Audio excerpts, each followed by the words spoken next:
आप सभी को नमस्कार। मेरा नाम शांभवी भट्टाचार्य है और मैं कक्षा 10 की छात्रा हूँ। मेरे विद्यालय का नाम श्रीमती कमलाबाई एजुकेशन इंस्टीट्यूशन है और आज मैं यहाँ आप सभी को एक छोटी सी कहानी सुनाने आई हूँ। मेरी कहानी का शीर्षक है करुणा की जीत। तो शुरू करें। एक छोटे से पहाड़ी गांव में नैना नाम की एक लड़की रहती थी तो बहुत होशियार पर डरपोक भी। उसे रात का अंधेरा और जंगलों की आवाज़ें बहुत डराती थी।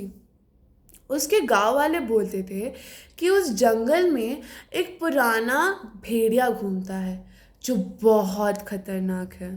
नैना जब भी यह सुनती तो कांप उठती।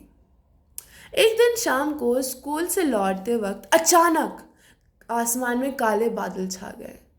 बारिश होने लगी, बिजली गरजने लगी और इतने में ही नैना ने पगडंडी खो दी और जंगल की तरफ चली गई। उसके आजू बाजू इर्द गिर्द हर जगह मानो सन्नाटा और अंधेरा छाया हो। उतने में ही उसको किसी की करहाने की आवाज आई, मानो कोई दर्द के मारे पुकार रहा हो।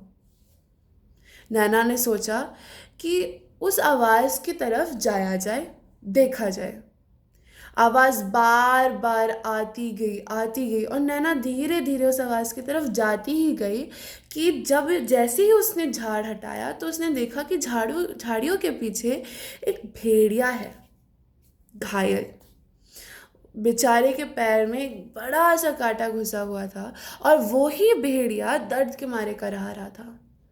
नैना का दिल मानो बैठ गया हो क्योंकि उसको अपने गांव वालों की बात याद आई कि भेड़िया खतरनाक है।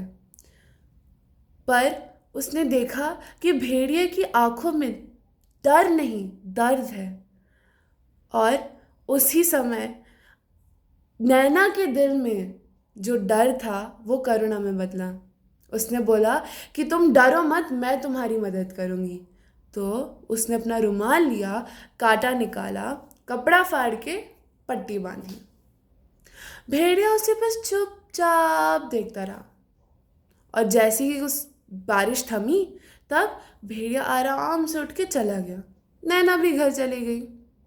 अगले दिन गांव में खबर फैल गई कि नैना ने भेड़िए को बचाया।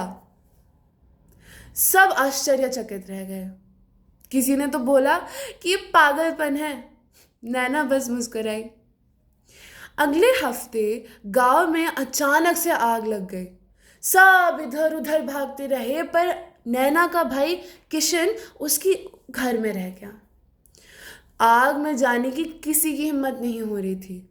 तभी गांव वालों ने देखा कि जंगल से वो भेड़िया निकलते हुए उस घर के पास गया, दरवाजा तोड़ा और किशन को बाहर लाके वापस चला गया। रामू काका ने बोला कि देखो, जिसको हमने खतरनाक समझा वो ही इतना मददगार निकला। तो नैना ने तब सबको बताया कि जब दिल में करुणा होती है तो डर भी उसका नहीं कुछ कर पाता। और उस दिन से गांव में हर कोई यही मानता था कि अंत में ताकत की जीत नहीं होती, करुणा की होती है।